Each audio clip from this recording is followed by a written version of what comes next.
Hennig, Mr. Perfect. You know, everything in my life has been absolutely perfect. And it's a lot of people's dream to be perfect. But with me, see, it's no dream. It's reality. It's life. And take the simple game of bowling. It's everybody's dream to bowl the perfect game. Well, being Mr. Perfect, you sit back on the couch, you put your feet up, and you relax because you are going to witness the perfect.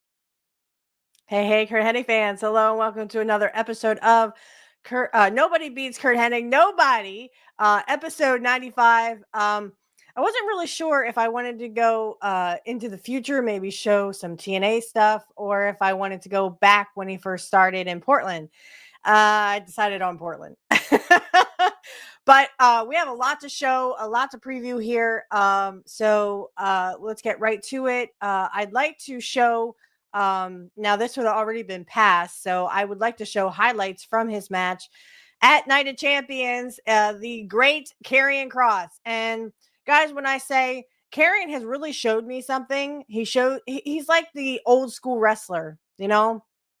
If you watch his matches from main event, literally I see a lot of Curt in him, and that's a good thing. That's definitely a great thing that, you know, Curt would influence a lot of younger generations. And I know I have seen Karrion in his ghost hunting things with his wife. Definitely. I can see him. He was talking to Rey Mysterio about Eddie Guerrero and him being a kid in WCW. He is a little older than me. I don't know how that happened. But no, on July 12th, I think is his birthday. Someone check me on that. But Karrion will be 40 and I'll be 40 next year. So shh, don't tell anybody. But no, like, I'm really excited about Karrion's match at Night of Champions. I was trying to push him. I really think that he has a lot of value. And again, he reminds me a lot of Curt because he's that old school wrestler, has a lot of style and a lot of flair. So I wouldn't say he was perfect, but I will say he is a close, very close. No. So I'm going to get that ready for you. Here we go.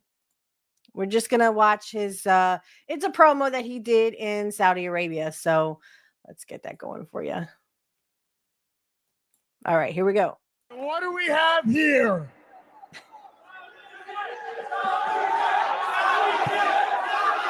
Sorry, Sammy. Karrion Kross all the way. That's right. The father of all lies, Sami Zayn. You know, Sammy, I just want you to understand something. I always targeted you for one simple reason. It's because I believe that you are a liar. I think this whole thing of you being a good guy is a charade because I've seen you do terrible things to people. And if there's one thing that I hate most in this world, it is a liar. Sammy, tomorrow night at Night of Champions, when I am standing across from you, I am going to put my arm through the back of your head. And the referee is going to count 1, 2, 3. And in that moment, I will get the validation that I deserve. Everyone will know I have always told the truth, especially about you. And they will know with great certainty that I am the devil you know, and he is the devil you don't. You see what he did there, Michael? This is what he does. He hides in the shadows. He comes out, whispers a little something in your ear, and then where does he go? He goes back to hiding in the shadows. Karrion Kross wants to talk about being the devil that you know. Astaghfirullah al-Azim. He's going to find out Sami Zayn doesn't dance with the devil. I think Sami Zayn just said something dirty there in Farsi. All right. I'm going to stop sharing there. I'm more interested in what Karrion Kross is going to do. So, like his coaching and stuff. So we shall see. I can't wait to see it, though. I cannot wait to see it. All right. All right. Let me take a 5-minute break to get something else up for you, and I'll be right back. Okay, and we're back. I wanted to show this because, guys, I'm a huge CM Punk fan as well. I mean, he just kind of grows on you. You know, if you watch his wrestling, you know, it's very, it's like carrying crosses. You know, it's very old school. Of course, CM Punk is like in his 40s as well. I think he's like 45, 7. Sorry. Been a long time since I looked it up. So, all right, I'm gonna go ahead and share my screen. We have a lot to share today. A lot to share today. All right, here we go.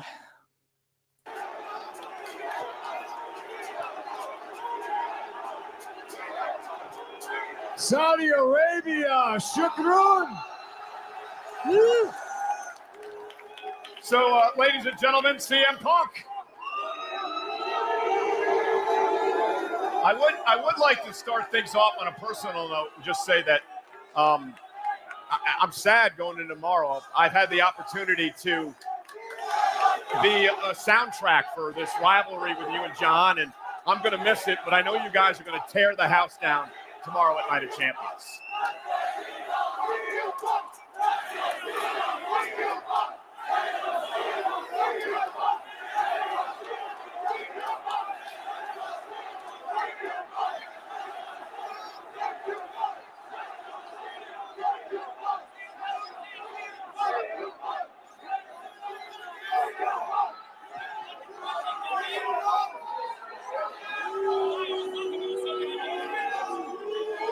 He's talking to the fans.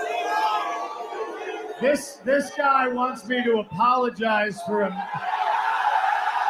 mean tweet I wrote 6 years ago. Hey, listen. Legitimately had nothing to do with Saudi Arabia. I woke up and I was crabby and I wrote a mean tweet to The Miz. And I apologized to The Miz. And sir, what's your name? Mohammed? Here, watch out. I'm going to step right here. Mohammed, I sincerely apologize to you and all of Saudi Arabia. Okay? That's awesome. I think you just got a whole bunch of new fans. You just got a whole bunch of new fans there, CM Punk. Oh boy! See, I told you, he honestly does well. I am not perfect by any means. Well, no, he's not. Sometimes, Mr. Perfect. as human beings, we I'm sorry. screw up. The beautiful thing is, everything is. Give me a second. All right, sorry about that. My son wanted to see me about something. All right, here we go. It's a lesson learned. And now here I am, and you have invited me to your country, and I am grateful to be here. Thank you very much. I, too, am a little bit sad because tomorrow night, arguably, I love you too, arguably the greatest rival that I have ever had in my professional career, somebody that I call my wrestling soulmate, this chapter comes to an end tomorrow.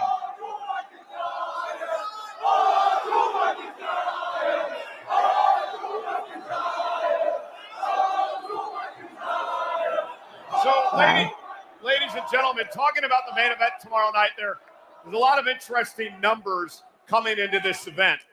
It was 12 years ago that John Cena and CM Punk last went one-on-one for a championship.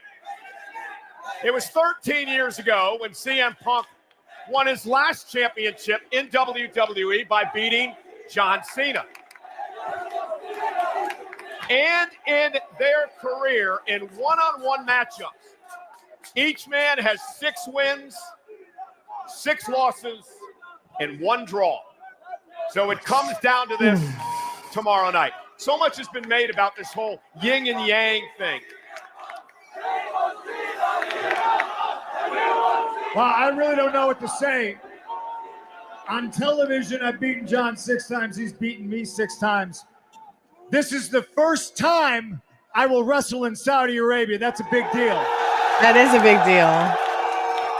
And I understand that it is also a big deal that it is the last time John Cena will wrestle in Saudi Arabia.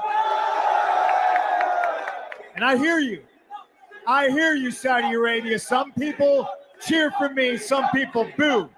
Some people boo John Cena and some people cheer.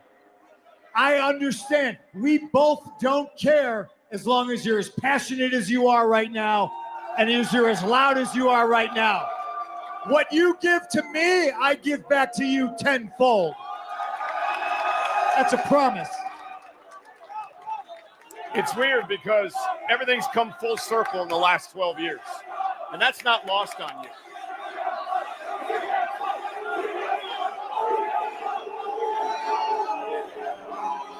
With that being said, how is tomorrow night going to be different from what we've seen out of you two in the past? I think tomorrow night is going to be different because normally I would be able to capitalize on John Cena being a Boy Scout and always doing the right thing. And we've all seen his attitude change. I don't know if I'm going to be able to do that anymore. There's things that I can't capitalize anymore. It's going to come down to who's more cutthroat and who wants it more. Mm-hmm. And finally, ladies and gentlemen, last week on SmackDown, John Cena would CM Punk through a table, and he cut John Cena's version of the pipe bomb. Tonight, both Cena and Punk will be live on Friday Night SmackDown, and my question to you is this. What do you have planned for John Cena tonight? Are you guys excited to see CM Punk on SmackDown tonight?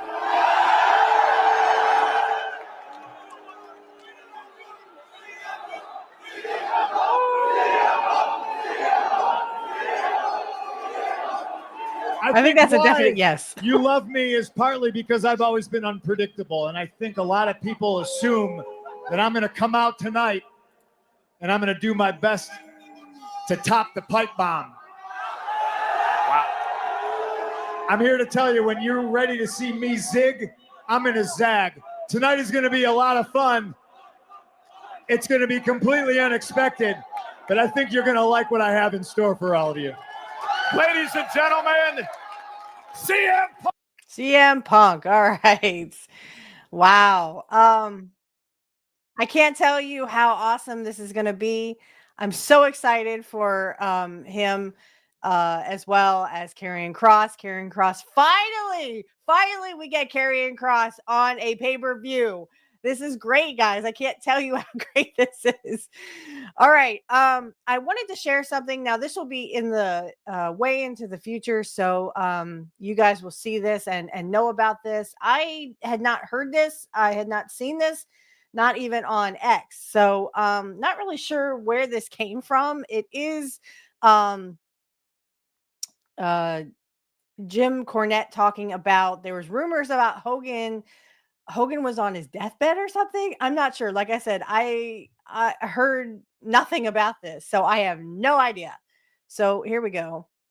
But anyway, Brian, what is it, if indeed you do know any more than I do, about apparently Bubba the Loves, who has in the past been friends with, of course, with Hulk Hogan, but after a series of events, they probably don't speak a lot anymore. But he was telling everybody this past week that Hogan was on his deathbed. Pray for him.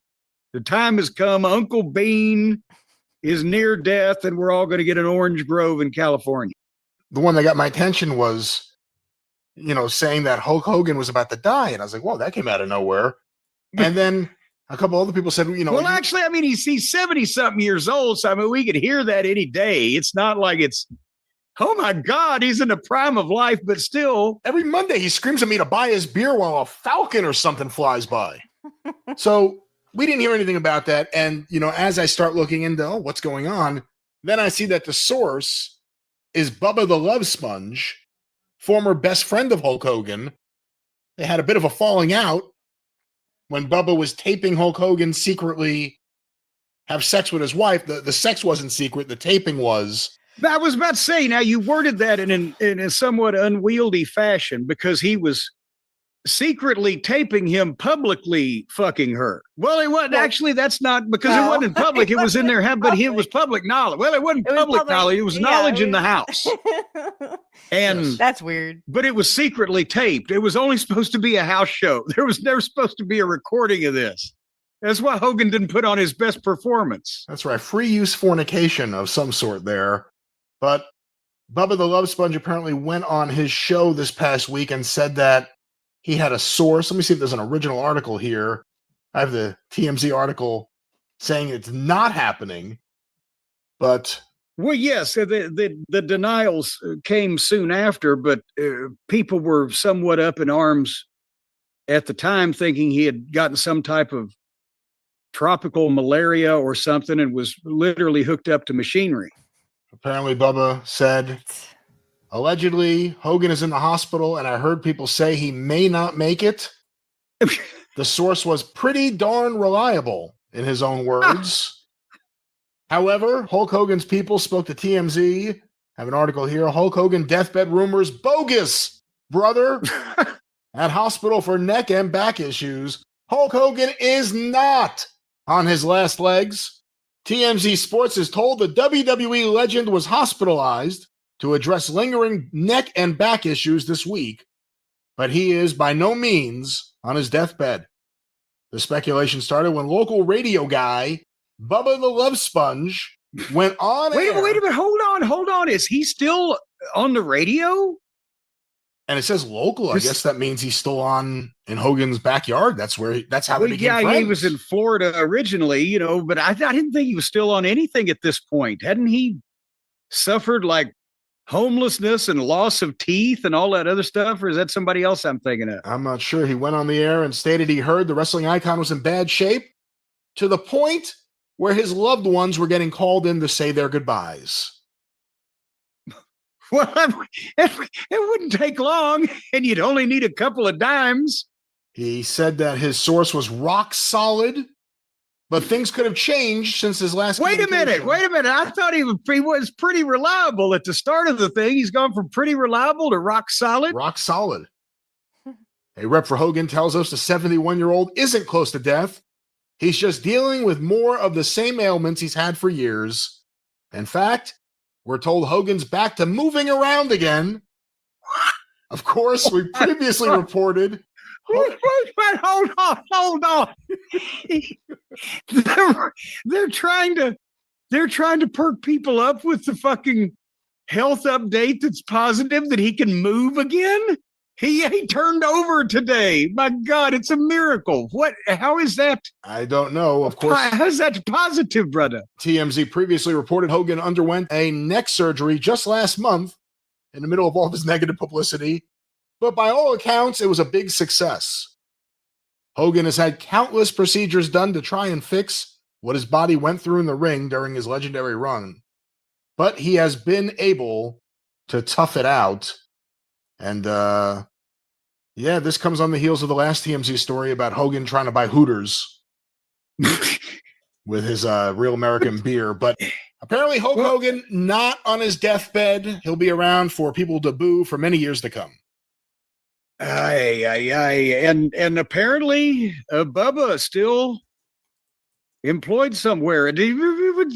Awesome Kong slapped the shit out of him at TNA. God damn it. Were you there? It was like, no, that was like 3 months after I was we'll get to that in a minute. 3 months after I was gone. But it was when the Hogan Bischoff regime came all over him. Came in. Stop. And now both of them deny any creative control over the whole thing or whatever the fuck. But Bubba was still friends with Hogan at the time. I don't know where that was in the overall timeline of the scandal. And so they as I recall, they put the fat fuck on TV a couple of times and had him like do backstage report of whatever the fuck. And he had blurted out some offensive thing on his show somewhere, and Awesome Kong, who also lived down there in Florida, apparently I think she did, but she heard about it. And she just stormed up on him at a tape and started slapping the shit out of him. And I think they ended up, they either suspended her or fired her. But then, of course, the other guy wasn't back too much longer either. But yeah, they had an incident. Yeah. Well, what do you think about the fact that he's the one breaking this news and it's not even true? After everything they went through, and again, they're not friends. From everything we've heard, they're not friends at all anymore. And well, that's probably why he did it, because he probably knew, oh man, not only will people pick up on this, but I can really get under his skin, because then he's going to have a bunch of people deny it. And he's going to he's picking at an old fucking enemy. They're obviously not close friends anymore. And under the circumstances, if you were a normal human being and not a publicity seeking, guy named the Love Sponge, how many times has he been cummed on? The Love Sponge. Oh, stop. But if you weren't a publicity seeking come on whore for attention, you wouldn't comment on the guy's precarious near-deathness after what has gone on previously, unless you wanted to fuck with him, or you're just gloating over it. But I think he probably wanted to fuck with him. It's also a good way to find out who your real friends are. Like, once that rumor gets out there, who calls, who doesn't? Well, and again, that's another thing is, again, I don't think there was a lot of, they weren't jamming the switchboard at the hospital either way, were they, for Hogan? Well, no. So I think it might be a heel program at this point. Both parties, both entities are full of shit, and it's just a question of which one you are more entertained by their bullshit. But Hogan he still has some, after all of this, he still has people, oh my goddamn, it's Hogan. I hope he's not dead. Well, no, he's just stove up. He's rolling over now, so any day he'll be up and about. He didn't sell the elbow drop. You think he's going to sell this? Really? But you know what could have possibly affected Hulk Hogan, Brian, and his career? I'm glad we talked about this right now. I'll just bring this up. He's had the back surgeries and the back problems, and that's what he's talked about the most, has been the most painful. He was misaligning himself all those years in two different ways. I bet you can guess one of them. The big leg drop on those hard rings back in the old days when they made them out of concrete and rebar, as Hogan has told many times. And not only was he throwing his spine all out of whack when he was doing that leg. All right, well, this is probably just going into a promo, so I wanted to talk about that because again, I never heard any of this. I was kind of flabbergasted when I did hear about it on Jim's show. I had never seen anything like that, especially about Hogan. That Hogan was on his deathbed or whatever. The silliest thing I've ever heard of in my lifetime, because Hogan's probably going to outlive us all. I never heard of that. And that was the weirdest thing to hear about. So, the next one we're going to go about to, I wanted to hear Jim's, take on this pipe bomb thing. I have not seen I think I have seen CM Punk's, but only like a few minutes of it. And I hated Cena's. Cena's was just so dumb, and I'm like, oh, boring. I actually was sitting there at work watching this going, oh my gosh, this is so boring. So I'm going to get that up for you, and we can hear Jim's opinion on John Cena's pipe bomb. You want to talk for a second about the pipe bomb that everybody was in love with? From WWE SmackDown, No, the end of the show was the segment that everyone was talking about. I was not in love with it. I thought it was dumb. I thought it was boring. And I thought Cena was just whining. He was a whiny little bitch. That's all I kept thinking about when I was watching it. And actually, I kind of like turned it off in the middle of it. And when I first got on Twitter the next morning or whatever, and wait till Cornette hears this, sees this, talks about this, or just everybody was the pipe bomb. He did a pipe bomb. And I thought, okay, I've got something to be, halfway look forward to about this show. And now that, that gives me a feeling of hope for the weekend, which were dashed on the rocks, all those hopes, when I saw the thing. And I couldn't. It was like watching a world-renowned opera singer singing the best aria of their life, standing in the middle of a fucking field of shit. And all I could think of, instead of listening to the music, was why are they standing there in that field full of shit? I'm glad he didn't like it either. Cena's promo was incredible. Nah, I thought it was boring. Again, he had more life Boring as a and heel. whiny. And that's why I turned him babyface. He was more enjoyable. He didn't drone on too much. But this one, he had just great droned on material. way He too did much. stuff for the inside fans. He had a great delivery. And after he'd had a match, even though he was sitting on the turnbuckles, the promo itself was incredible. But Brian, do you know why I hated it? How that was laid out, the visual. What the fuck were they thinking? CM Punk laying were there, they the whole laying time? there Yeah. for 10 minutes. It was ridiculous. I thought it was boring and whiny. The way that it was set up was that Punk ran out, boom, boom, boom. They have a fight. Cena ends up putting him through a table. And then he lays there while Cena gets the microphone, sits on the turnbuckles, and does that promo for 10 minutes. And the camera shot is Punk laying there, alternately grimacing to the left, then grimacing to the right, immobile in the table for Yeah, he was 10 selling it more fucking minutes. than anybody. And again, you not only could you not unsee it, you couldn't stop thinking about it, but they wouldn't stop showing it to you. And the thought that anybody would have is, my God, either if he can't get up, then somebody needs to call a goddamn ambulance, don't they? One way or another.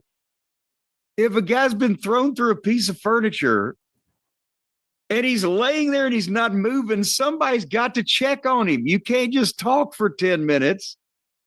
And if he ain't up by then, here's another problem: the sins that have been committed against the business.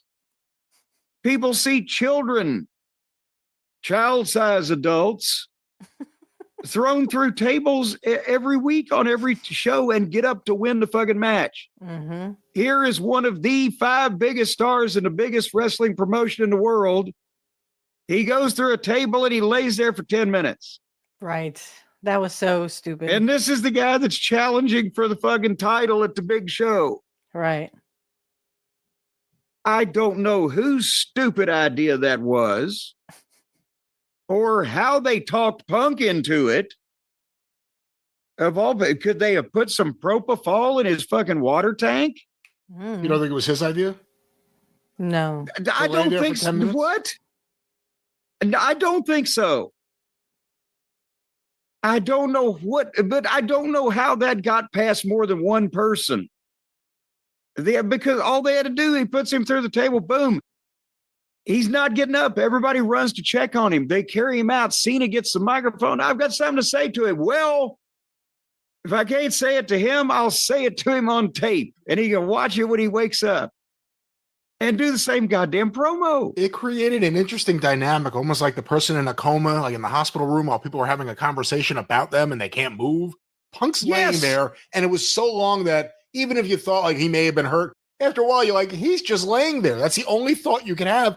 And Cena's doing the all-time promo against him. Yes. And he can't sell it. He can't move. He just doesn't speak. He can't even shake his head like, oh, no, that's not true. So he just has to take it. He just lay there. That's what it devalued their main event. It devalued one of their talents. It was a preposterous visual.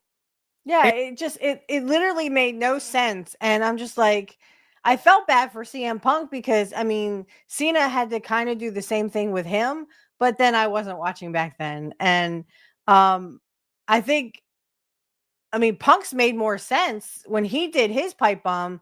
It made way more sense. So I don't know. Make of it what you will. And disappointing for, the fucking cataclysmic confrontation of Titans in the main event that it's supposed to be. And I don't know what ignorant head up his ass son of a bitch could have approved it, unless was Cena supposed to talk for 45 seconds instead of 10 minutes? And maybe we could have another conversation. No. It was the pipe bomb. The fact that it would think the fact that it was what it was, there's no way you do that and it doesn't go a little while. Said maybe that was the pipe bomb part. He was only supposed to say, "Hey, kiss my ass, see you Saturday," and boom, and gone. But he did 10 minutes and he had to lay there. Yeah, it'd be funny if Punk didn't know he was going to do that. If Punk's laying there and he just starts doing the pipe bomb promo. And then 6 minutes later, Punk's thinking, "My God, how do I get out of here?" Guys, in the old days, I mean, there are contracts and attorneys and reasons now why one might think twice. There's not a motherfucker in the wrestling business before 1985 that wouldn't have stood up about 2 minutes in and started trying to make a comeback. I'm just telling you. So like I said, it was, again, it's the pipe bomb. It's a play off the famous promo Punk did, 10 plus years ago. But the fact that it happened, the fact that the fans turned with Cena, and the fact that he pointed out every single thing you could about Punk being an asshole, whatever you want to say. Yeah. I mean, it was effective maybe in all the wrong ways. I don't know. What do you think? Well, I mean, again, it was a choice of things to say. It was, again, very heavily inside, but those are the people them's the ones that remain now. But at the same time, he said it in an obnoxious and heelish manner, but there was an element of credibility to the things he was saying, and the people started getting more with it. And by the time that it was over with, he even acknowledged it when he said, "As you see, some of these attitudes are beginning to change." It was almost like that was, I'm gonna be a babyface again. I'll just trash this fucking beloved guy that you like. So it was odd that, again, that anybody would have approved of that all the way through without raising the flag. Well, number one, even if we don't care, they're going to cheer John or boo John or whatever they want to do. They're all paying. The element of just having the challenger lay there and have to be browbeaten like that while allegedly unconscious, when there's literally people been hit by cars and on fucking video on Ring and gotten up and scurried away in quicker time than this happened. It was very odd. And then Punk's not going to win at the pay-per-view or at the Night of Champions? Well, no, not unless he's the one that doesn't show up. Then he'll be the winner. But if he goes, he ain't winning. That would just throw a wrench into everything that would logically proceed from there.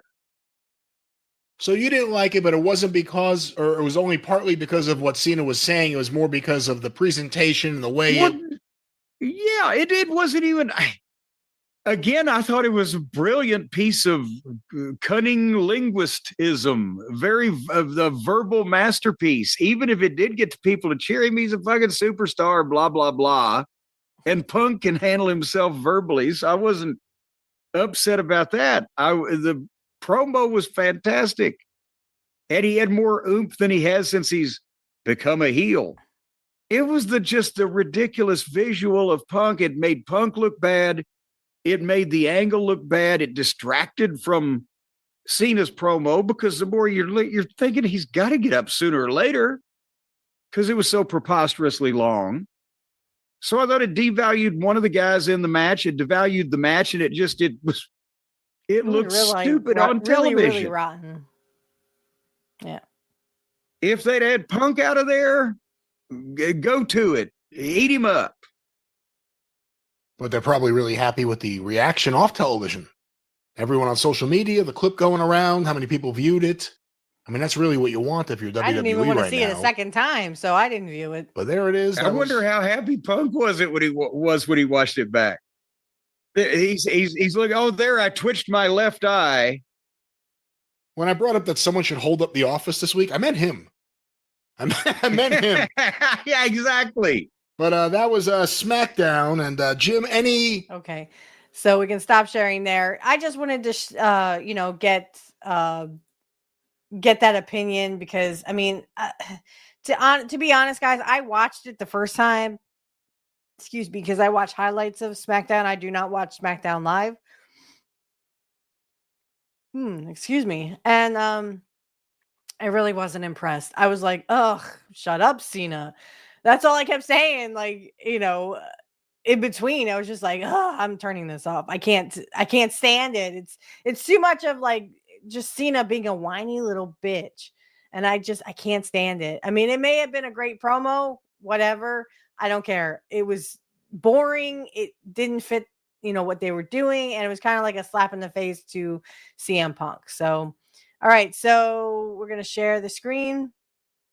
We're going to listen to one more. And it's Jim Cornette's reviewing. Now, again, these results have already happened. They're already, in the past. So I can guarantee you that this is already, these results. We'll talk about this next week because I'm recording this as of June 27th. So it hasn't happened yet, but it will. So, all right, here we go. Speaking of Saudi Arabia, an event still scheduled to transpire as we are recording. Night of Champions, I have the card here. Hopefully it will, instead of expire, it will transpire. WWE Night of Champions, Saturday, June 28th, 1 p.m. Eastern Time. Great way to ruin your afternoon, but let's go to this card here, I Jim. have to work, so I'm going to have to catch it. Sami Zayn, who will be like a pig in shit, versus Karrion Kross. Who will provide the shit. Who, I guess the big story here is the fact this match is happening. It came off something that just happened on Raw where Sami hit Karrion Kross, but I think it's really about the groundswell behind Karrion Kross from the fans. Mm-hmm. They are starting to use him better, and when he appeared on the screen last night, the fans popped. So something's starting to work. I might have to pay a little more attention because I haven't actually had as much of a groundswell as just a swelling in general over him. But I will say that I have liked the interaction that they've led up to with Sami Zayn and Punk and Cody and I'm sorry, not Punk, but Zayn and Orton and Cody and Uso. Sounds like a goddamn 60s romantic fucking comedy. Because even though they're baby faces, they've been true to their individual selves. They've all talked about finishing their story. They've all got a point. Nobody yet has gone off the beam. They did a wonderful promo the other night. I like what they've done there. I think it's a step back for Sami Zayn with Karrion Kross. We'll see what happens. Again, I haven't seen what the fuck the deal was with Kross here lately, but maybe I've just tuned him out because he was so bad for so long. Like I said, the fans are reacting. Well, that's because, he was not being used right. Now he is like that. He's gone back to almost basics, and I see it. He's got style. He's got, I mean, even Curt would agree that Karrion has something here. So I definitely think that Karrion Kross has come a long way. The fans are behind him. He's a really super nice guy. And I think his wrestling has really become more mature, and he has also. So here we go. So that's usually a good sign. Well, sometimes they begin by setting things on fire, but in a street fight, Rhea Ripley versus Raquel Rodriguez. I'm interested in this. Our girl Rochelle, they've changed her gimmick and her look a number of times over the years. She's battled illness and injury, but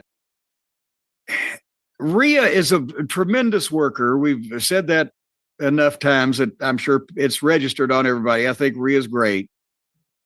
This will be an equivalent in size. I don't think that Raquel's work. See, I don't really want to see this because I think this is a step down for Rhea who was going for the championship, and now, with Liv Morgan getting hurt, and I just think this is a step down for Rhea. I mean, she's been kind of screwed out of every opportunity to be like queen of the ring and get a championship. She was screwed out of Money in the Bank. To be honest, I think like, unlike Sami Zayn, I think Sami is actually I think he's going to put over Karrion Kross. Now, again, this has already happened, so you guys will know the results. I don't yet, because, like I said, I'm recording this in June, and this will be seen in July. So, but I honestly think that, unlike Karrion Kross or a Sami Zayn, this is actually a step down for Rhea, because she's used to going to the championship thing, and Rochelle, as Jim calls her, I just don't see anything good coming of this match, and I probably will barely pay attention, but I will be paying attention to the Karrion Kross and Sami Zayn. Is on the level of Rhea's, but I think Rhea, if they concentrate on things that Raquel is strong at, it can get a wonderful match out of this, and hopefully elevate Raquel if she's, if they're trying to give her a renewed oomph behind her somehow as a single. She's been in groups and stooges, both as a babyface and a heel. Well, I think Rhea doesn't need to lose anymore, but also, like you said, they are trying to reestablish Raquel. They did a thing on Raw where, Liv Morgan out of action now. Raquel and Roxanne Perez are kind of starting to get along. So there's something. Well, yeah, and I don't know that. And again, I didn't even address the finish.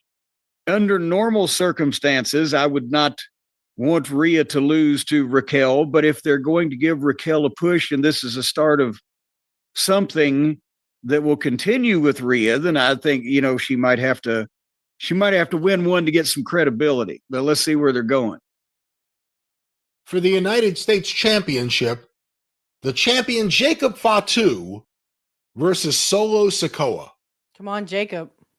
I just don't. Again, this came out of this match. Nowhere, didn't it? Where he just jerked him down off the ladder and said, "Fuck it, boom." I don't mean came out of nowhere. They've obviously teased it, but it seems like we missed a step or two between angry words exchanged and I'm just beating the fuck out of you and I hate you, Solo.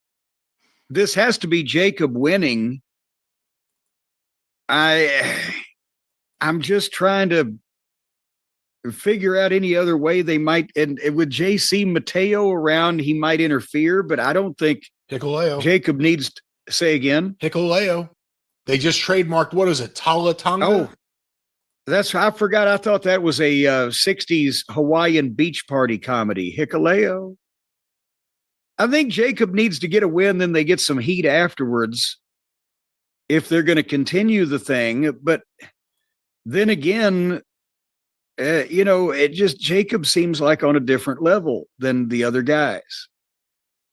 Jim, in the final of the Queen of the Ring tournament, Asuka versus Jade Cargill. Oh, I wonder who we should bet on there, Brian. Is there any way to call this one? Should we just flip a coin? Good Lord. In a matchup where who will be wearing the most clothes on the card? Asuka versus Jade Cargill. They'll probably just put both of them in hazmat outfits. I think Jade has to win this, does she not? Asuka just returned. Well, but goddamn, are they going to beat Jade Cargill in a single match on a big high-profile event with somebody who she hasn't even been programmed with all these other things that have gone on? It's the finals of the tournament. I don't know. What happens in Saudi Arabia kind of stays there for the most. I mean, Gunther lost to Cody there, and everyone forgot about it the next day. Well, some things are happening over there in Saudi Arabia that are leaving Saudi Arabia. I think they ain't going to beat. I think also because I don't know if Jade is a good enough worker yet to get beat in a high-profile single match like that. All right, Jim. Well, speaking of tournament finals, the King of the Ring final, Cody Rhodes versus Randy Orton. Cody Yeah, Rhodes. I say Cody Cody. Rhodes. I say Cody. You know, the way that, again, that I said before, the way that they have done this with top baby faces, and maybe was it to show them in AEW how to do it, where instead of each guy comes up with his own dramatic reading that has nothing to do with anything else, they've all kind of stuck to themselves on this, that they've been true to who they would be, and nobody has been a backstabber, but everybody's made their opinions known. But at some point, I'm wondering, we don't know what's going on with Cena, because now, as we'll get to it in a minute with his pipe bomb business, more people are cheering him now that he's a heel than were cheering him when he used to be a baby face. This goddamn psychology that goes on these days with these people. But I think at some point, unless Cody is going to come back fairly quickly and conquer Cena, and then Cena switches babyface before the end of the year, if that's the case, then Cody needs to get after Cena sooner than later at this point. But is Orton finally going to snap and stab Cody in the back and deprive him of that opportunity so that Cody wins it back from Cena later, but Orton is ready, standing by to be the fucking money match? What's happening here? Does Cody have to win it back from Cena in your eyes? Boy, it would help. I mean, how does he ever get even? And even if something was to happen where somebody came and kidnapped Cena's family and he switched babyface in the hunt to get him back, does he just go up to Cody and say, "I apologize, now let's go find my kids"? Or what? I mean, yeah, we're running out of time for the babyface turn you expect. And I think it's already happening. It just ain't going to really be official, and he's just going to ride off in the sunset as whatever the fuck it is he's been doing all year. So I think that then they might need to stretch it out till the end of the year. But at some point, I think Cody needs to get the belt back from Cena, or elsewise it damages Cody. But if Orton beats Cody before Cody beats Cena, then Orton would be ready for Cody right afterwards, along with a bunch of these other, baby faces that are in various stages of flux and or the heels they got. Because Punk wouldn't have a problem turning around and wrestling Cody again. I'm not talking about the person. The person I'm talking about in gimmick. They could easily manufacture something of that nature. So, but anyway, the point being, for this match, I think Orton might fucking fuck with him some kind of way if they're going to do that. And if not, then Cody needs to win. And finally, Jim, the main event for the undisputed WWE Championship, John Cena versus CM Punk. CM Punk. This match, let's predict this match, and then we'll back up and talk about the promo. Boy, howdy, it's going to be a test, because Punk is a professional and he can make some devastating shit look devastating, but it actually doesn't hurt you or physically incapacitate you or whatever. But the way that people have been handling Cena like he's goddamn on the verge of being one of those fucking cheap toys of plastic that just breaks apart, they're barely touching him. And he's not on offense. John is not setting the world on fire. He's psychologically in the match to build it, to make it make sense, to, register things, get the most out of things. It's refreshing to see, but I guess what I'm trying to say is, can Punk have a goddamn match of his standards with John's matches of his standards these days. What do you think? Again, Saudi Arabia, we'll see what kind of energy the crowd has. It's not the same as working in Chicago, as I brought up in the past, or really any major show here. I've not liked seeing his work in the ring, so I don't have any high expectations for this. I think Punk needs the right opponent. I don't expect much from this match, and hopefully that means I'll really like it because it won't meet my low expectations. But I mean, the other night, even with John's matches, there's no contact there. People, and I'm not talking about being dangerous or reckless or putting people through multiple furniture. I'm talking about the old Mid-South wrestling smack of the meat and the flesh when you kind of get into the thing, a fight. I don't think we're going to see Punk and Drew McIntyre here. Right.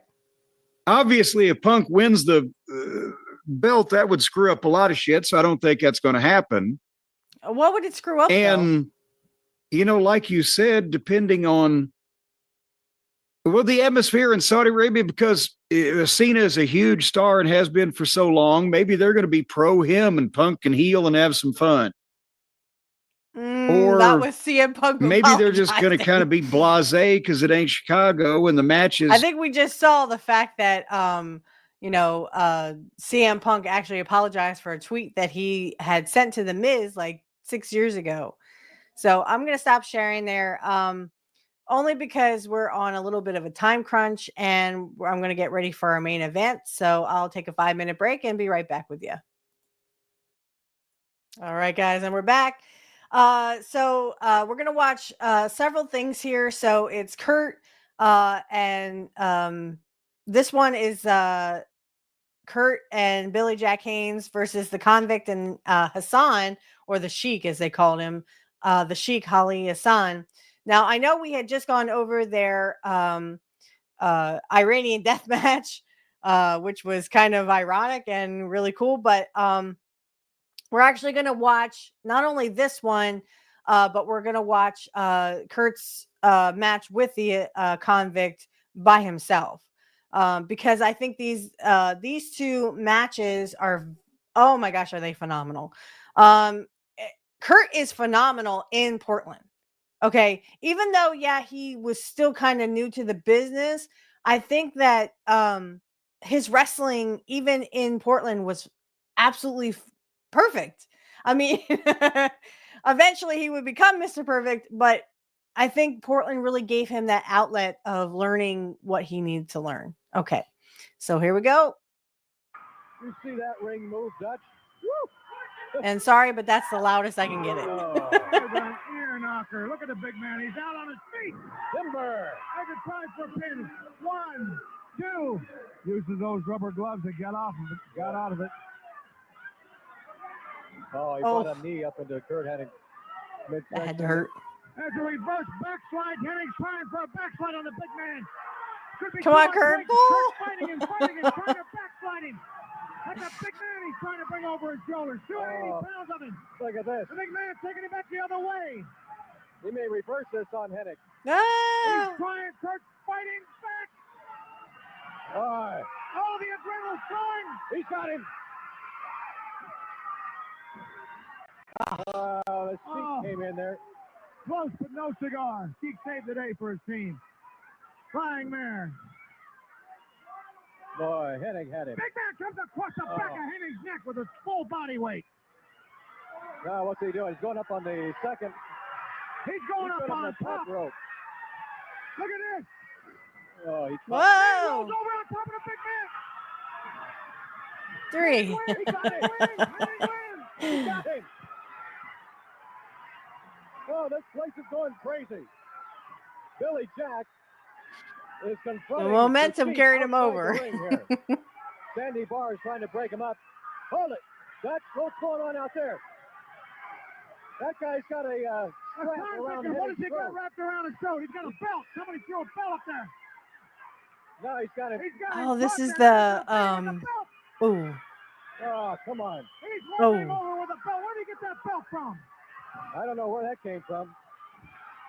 That's right. This is the promo where Curt says, I ain't been whipped like that since I was 5 years old. I went, Where's what? Billy Jack? Here comes Billy Jack. Billy was almost I just in the don't see dressing Curt room. getting, He's coming back in the ring. disciplined. There goes I'm pretty sure he Billy did, now. but I There don't goes know. the big guy. I mean, we all did when we were He's little, got some right? stripes across his back. Look at those red marks from that belt. Lucky didn't cut him. See. Okay, our main event won by the team of Billy Jack and Curt Hennig. Don't go away. We'll be back after this word for Tom Peterson. Poor Curt. He's probably like, ow. 97402. You notice he doesn't look into the camera because I guess people were afraid that they would know who he is. I was with the Genovese family in New York State. Ever since I was with the Genovese family, I was a standover man. But then I did time at Attica. And at Attica, that's where men are from. Hennig, I challenge you to a prison yard match. And that's where the prisoners stand around the ring with straps to keep the two fighters from running. But you'll run. I know you will never accept it. A prison yard match. You They do not place know some you guards do well, around the do ring, we? and they keep the guys in the ring. If a guy tries to get out and break away and run, they've all got straps. And they This keep is the a guy prison back yard into the ring. match. Did you hear that match? Coming I up. just challenged you to a prison yard match. I don't know. I didn't catch all the rules on it. Ordinarily, I haven't been whipped with a belt since I've been 5 years old, brother, and I've been beat down bad. I can't Jack see comes that, out here. Curt. I don't know. I don't care if he's with. I don't care what he's about. He whipped me with a belt. Yeah, that had And to he hurt. wants a prison yard match. I wouldn't regularly go for it. But there's got to be an end to this right now. He wants him. I'll give him any kind of match. If that's the kind of match he wants, that's the kind of match I'll give him. But, brother, watch out for belts. I understand. I heard him say something about people on the outside with belts. We're talking about next Saturday night, I take it. Next Saturday night. If I get a match with him, he wants to whip me with a belt. The people on the outside have belts. I don't want to. But I'll take any match he wants to give. It's got to be ended. It's got to be here in Portland. Next Saturday, prison yard match is what he wants. Prison yard match is what he'll get. There's no disqualification in the bout. All the guards stand around the outside of the ring, Curt. If anybody tries to break and run, the guys have instructions outside to beat you back into the ring with those straps. You're accepting the bout. That'll be the bout next Saturday, ladies and gentlemen. Curt Hennig against 97402. It's going to be tough with the belts and all, but I've come too far to get hurt again. And I'm not letting anybody of Rose's friends or anybody of anybody's friends hurt me again. Because I'm here in Portland in the Northwest, and I'm here to stay as long as I can. Okay, you heard it, Don. Next Saturday, Curt Hennig against 97402, the Convict, in a prison yard match. Everybody around the ring will have straps. Guy tries to break and run. They beat him back into the ring. Kurt's pretty well cut up from that belt. All right. Let's see. I guess. That's going to be one wild match, Don. Okay, here we go. So this is the prison yard match. His opponent in this corner, 238 pounds from Minnesota, Curt Hennig.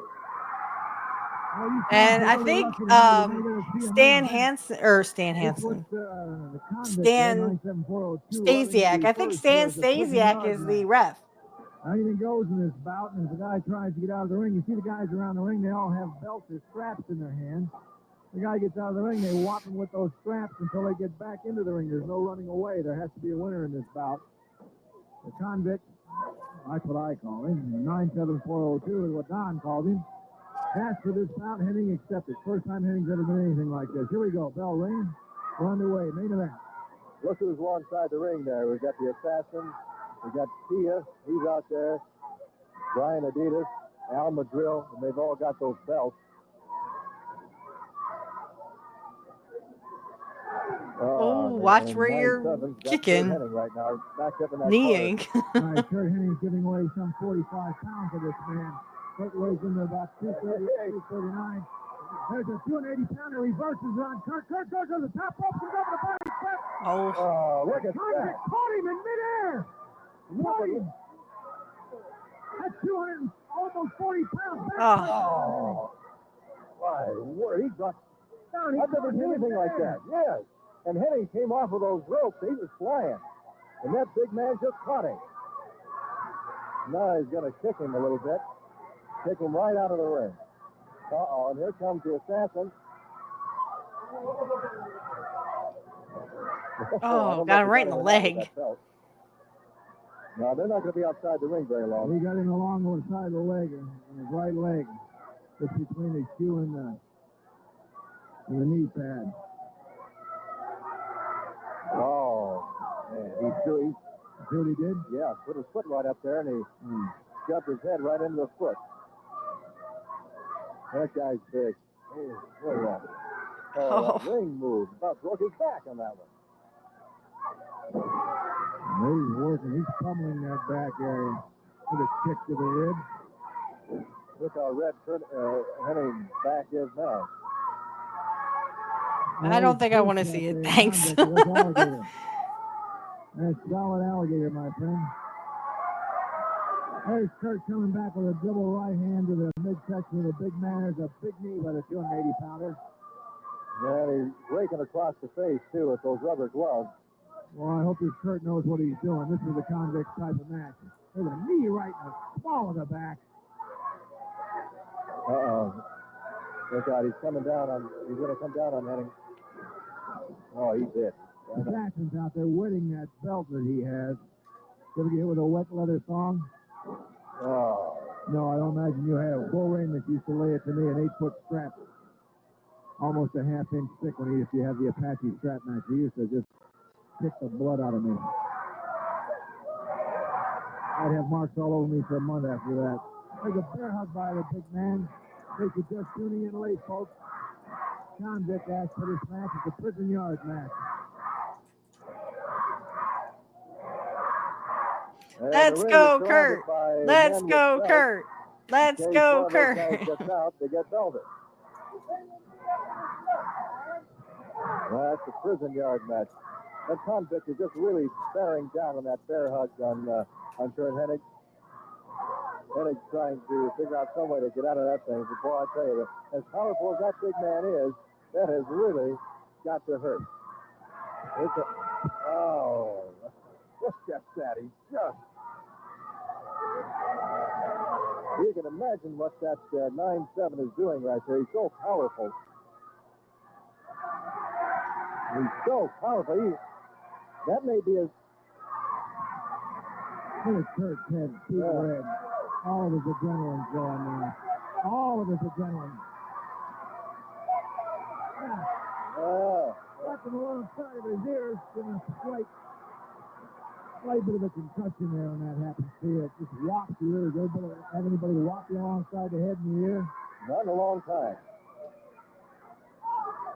Got those rubber gloves on there.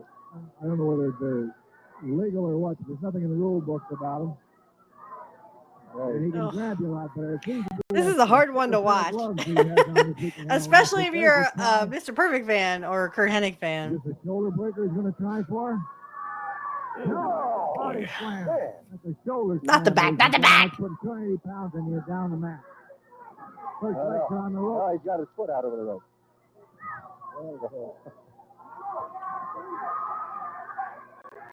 Well, I'll tell you, Hennig needs some recovery time here. That big man's just been working him over since the bell rang. He's been ringing Hennig's bell. Oh, Hennig blocked that and came back with a right hand. That little bell ringer. Well, they're trading right hands. Look at Al Madrill over there. He's rooting Hennig on the right hand. Big man is staggering. Brian Adidas.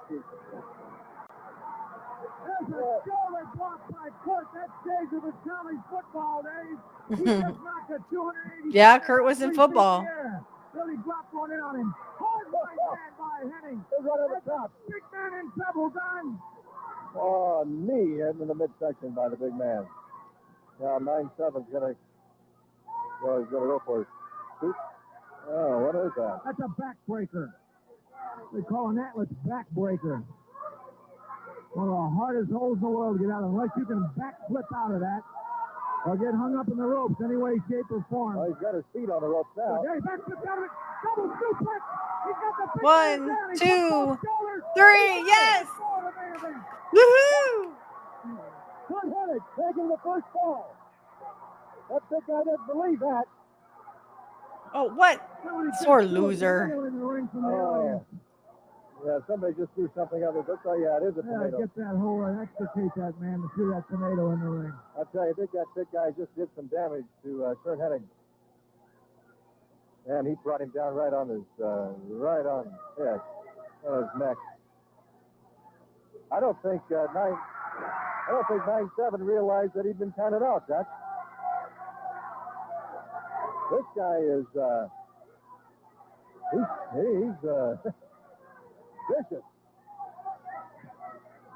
I don't know if he. Boy, Curt surprised him on that one. Up to the top turnbuckle, tried to go ahead and use that backbreaker. Curt backflipped out of it, suplex him, got the pin for the first fall of the TV main event. Don, let's get out of That's here. right. Okay, we'll be right back after this guy is. All right, here we go. Here's the second one. This is the end of the prison yard match. Let the big dummy go up there. Right? Let the big guy go up. Hey, you're the boss. You go up there. I'm not the boss. What are you talking about? Dick Butler's the director tonight. He's the boss there tonight. Well, let's put him out there then. Hey, that's a good idea. I'll go out the bus and drag him. Hey, Butler. I think he just hit him to the desk. Yeah. Who would you say the Butler did it? That's real. Oh, that's terrible. Real. Okay. I think I hurt myself. There we go. Second fall action. 97402, the Convict has just thrown Curt Hennig. Oh, man, those guys are... Oh, they're laying those straps in at Hennig. Look at the mark sign. They're trying to Again, geez, stop it. They're trying to hold him out. Boy, they're really working him over with those belts. Here comes Adidas. He's going to lay a belt on Diaz. Oh, look at the marks on his back. Oh, boy. Look at his back. Look at his back. Boy, they really worked him over good. You were right about that wet belt. The assassin's been... He was wetting that belt earlier this evening. Hey, the assassin just took a crack at him from outside of the ring.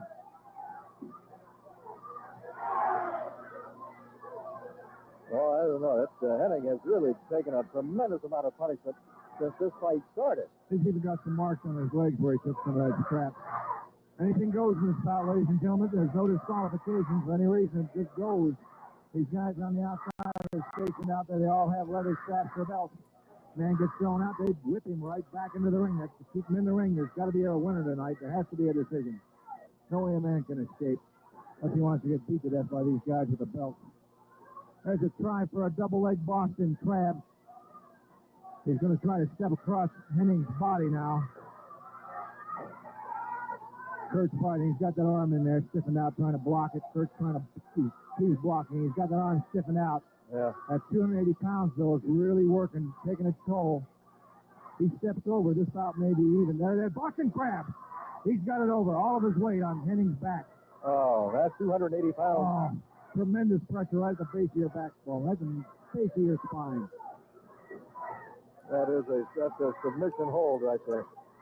Big ass action Hennig that gives up. Look at Curt fighting. He's trying to fight. Look at the assassin got a hold of him by the trunk. Yeah. Big Jack can't see it.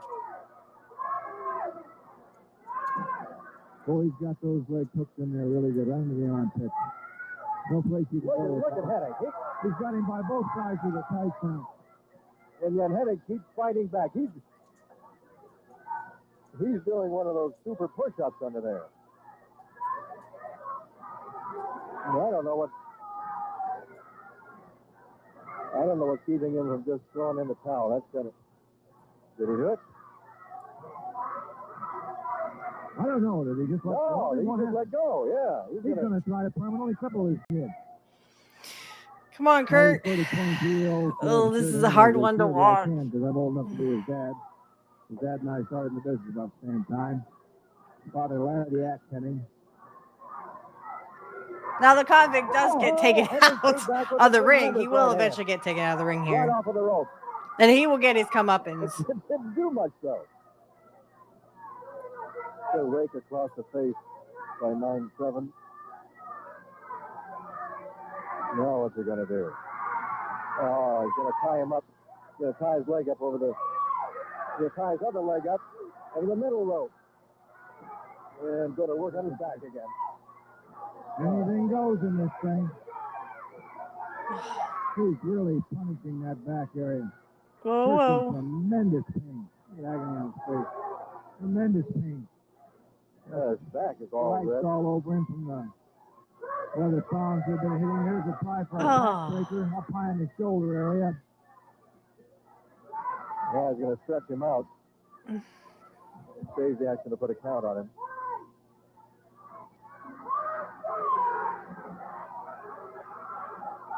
He's got Hennig hooked. Hennig is hurt. And he's going to pop one. Right. They're trying to take a thumb in his eye with missed. Got him high on the forehead. He's grabbing him by the face with those leather gloves. Imagine that hurt. That's the old claw. He's got the claw right on Hennig's face. And that's going to be doubly tough with those rubber gloves. Stasiak's going to break that up. He's trying to suffocate him. Hey, Hennig couldn't. Come on, Curt. He couldn't get his breath under there.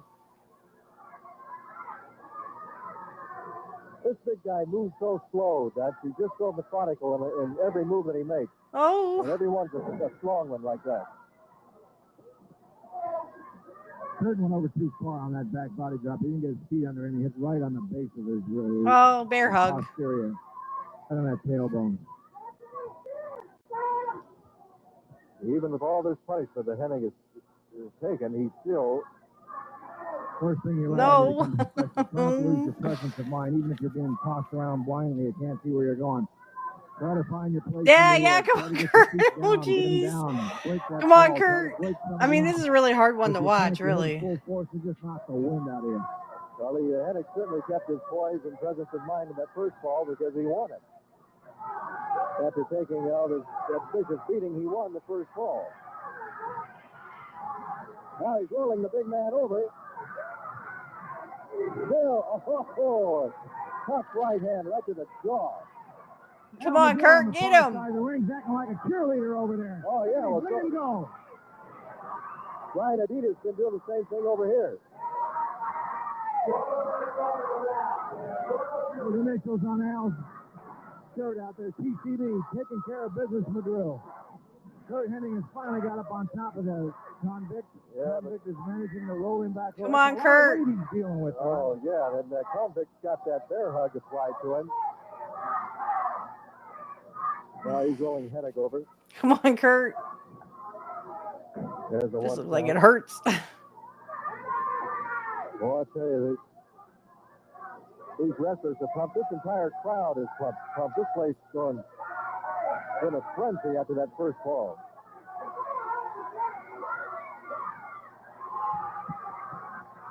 Yeah, Hennig finally got out of that one. Boy, can Hennig do it? Can he do it? Oh, timber! He knocked himself backwards doing it, but he got the big man off his feet. Here comes another one. And he got down right to him out of the Not ring. again. Here comes the assassin. Here comes Tia. And they're beating on him right now with that belt. Look, the assassin. He's going crazy on Hennig. Adidas is trying to keep Tia away, but they can't stop the assassin. Oh, I tell you, he really laid a lot of leather on Hennig.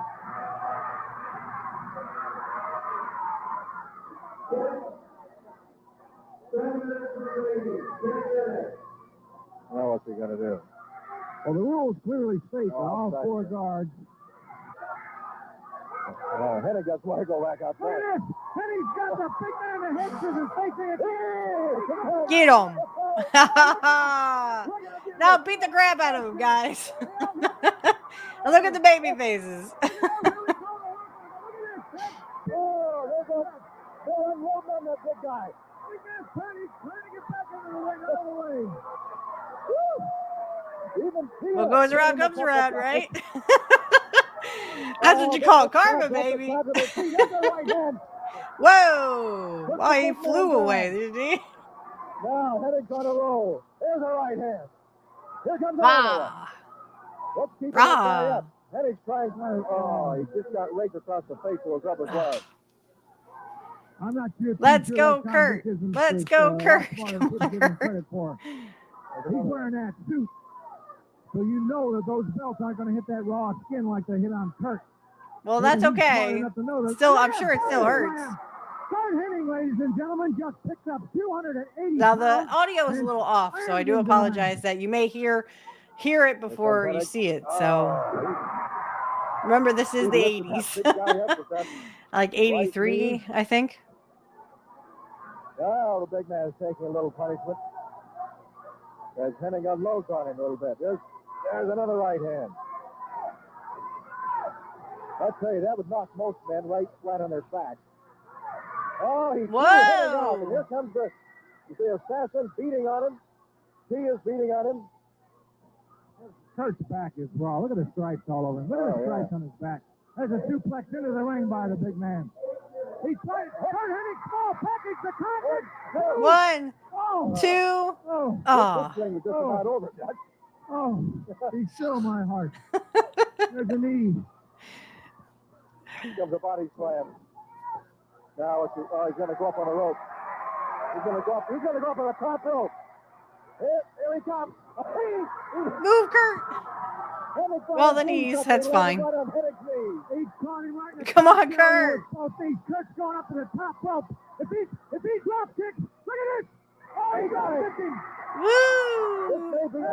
Famous off the top drop kick right behind her neck. 1, 2, 3. Yes! Curt wins. Curt wins. Curt wins. 2 consecutive straight falls. Who would have believed it? 2 straight falls. Hennig's the winner. Can you believe this thing? This is scheduled for 2 out of 3, and Hennig took it in 2. Hennig wins the main event.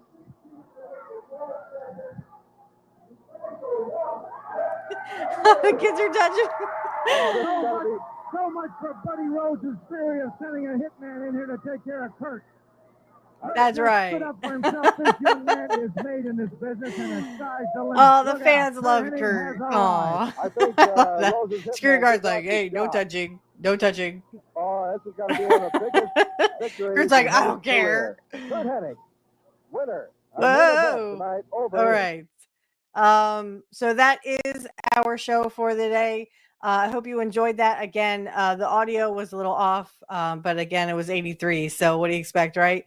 I really like those matches, the prison yard match, because I think like you feel so much sympathy. And like I said, it's very hard to watch those matches knowing that your hero is being like, oh, hit with a strap like really hard. And it's just like, I cringe every time. I'm like, oh, Curt, ow. So it's an extraordinary match. Don't get me wrong. I do like that prison yard match, and I do like his matches with the Convict. But that is the end of our show. So everyone is going to hear shameless plugs. Also, if you want to join me on my other channel, I just started a new channel. So it is Mrs. Witchy Perfect Sarah. If you would like a personal reading with me, my links are in the description field. If you would like to use PayPal, make sure you use the family and friends and send me your name and question. If you use Cashapp, you'll have to get a hold of me through my ex. My ex is also in the description field, and send me your name and your question. Okay. So that's it for me. I hope you enjoyed this week, and we'll be back next week with another episode of Nobody Beats Curt Hennig Nobody. And now everyone will hear shameless plugs. And just to let you know that the AI song at the end is AI generated.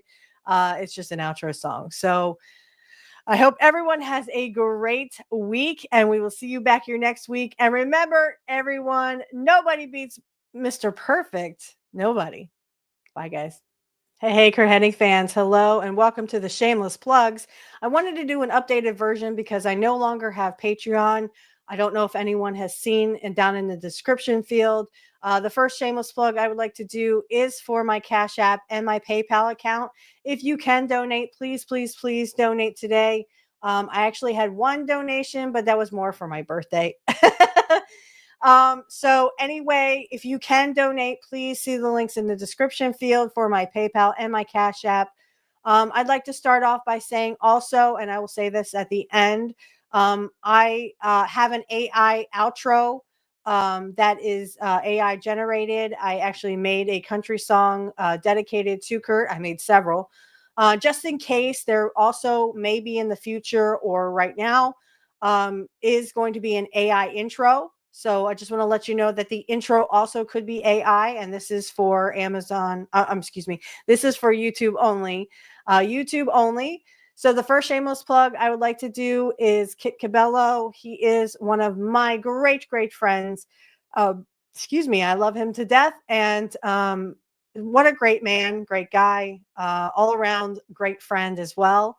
You can catch him on Heartlands Media. That's 9 a.m. Central, Monday through Friday, and he will tell it like it is. Trust me, he will tell it like it is. Can't say enough great things about Kit Cabello. Also, check out Angel Riviera. He is in Angel in the Afternoon, and of course, he is my host for Pro Wrestling Talk. Pro Wrestling Talk is every Saturday night at 8 p.m. Eastern Standard Time, though those are scheduled to change due to family issues or WrestleMania or a pay-per-view. Also, I would like you to, but definitely check out Angel in the Afternoon. It is 7 p.m. Eastern Standard Time, and he also tells it like it is. Way to go, Angel. Okay, on to deconstructing topics. My big brother, Dave. I can't say enough great things about Dave. He is a big supporter of mine, and I'm a big supporter of him. If you check out Deconstructing Topics, he has his own show. I'm not sure what episode he's on right now, but he has a great podcast. Please, please, please listen to it. You can check it out on YouTube. I don't know if he's on Rumble, but I'll see if I can get a Rumble link. All these links are in the description field if you want to check these people out. Also, I'd like to mention my little kid brother, Alex Knight. We are actually not really related, but I see him like a little brother. So anyway, Alex Knight, you can find him on Angel in the Afternoon. You can also catch him on Pro Wrestling Talk. And I think he's going to do a baseball podcast with Angel as well. So check that out. That'll be on Sundays. I'm not sure the time. I'll have to get that from Angel later. But I just want to make sure that you check him out because he is a great person and someone I can call friend and little brother. The next shameless plug I'd like to do really fast is Black Magic Talk is my other show, guys. If you would like to check that out, all you have to do is click the link in the description field, and blessed be to you if you are also a witch, wizard, or warlock, or whatever you call yourself. You can check that out in the description field. We have a lot of fun over there. I love to have on special guests, especially Sonia Smith. She's a very dear friend of mine. I hope you will subscribe to all these people on YouTube or on Rumble. We are also on Rumble. The Rumble description field, the link is in the description field. Sorry. If you would like to check that out, this will be going on YouTube, of course, because I don't need this for Rumble. I could put it on Rumble. I think I might.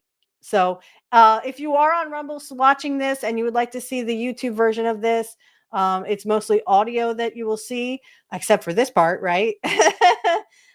Just check us out on YouTube. The link is in the description field. And again, if you want to check out Black Magic Talk, you can check that out too, where we talk everything pagan and Wiccan. There is no evil or black magic, of course. It's all great fun, and we have a good time. If you like a personal tarot reading from me, click the link in the description field below.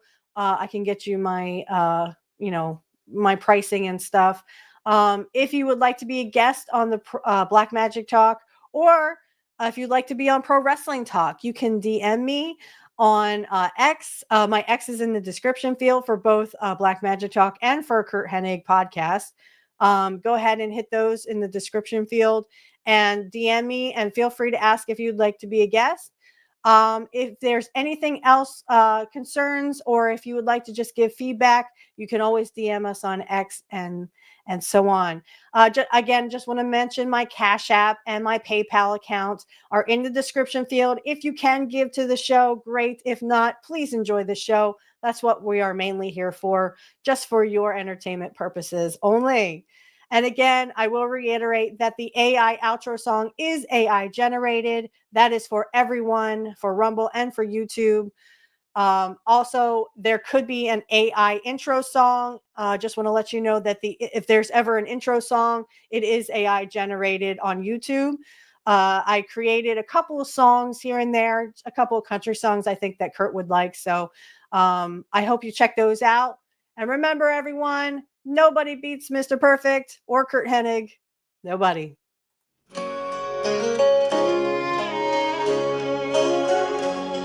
In a small town gym with wooden floors, he'd lace up his boots, he'd settle the scores.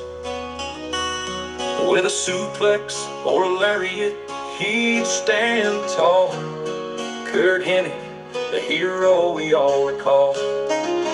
Oh, Mr. Perfect, the man we admire in the wrestling ring. He set hearts on fire. From the farm to the glory, he took his stand. A true country legend, the perfect man. Through the cheers and the bright spotlights, he wrestled his dreams on countless nights. With a fisherman's carry and a confident grin, Curt showed the world the warrior within. Oh, Mr. Perfect, the man we admire in the wrestling ring. He set hearts on fire. From the farm to the glory, he took his stand. A true country legend, the perfect man.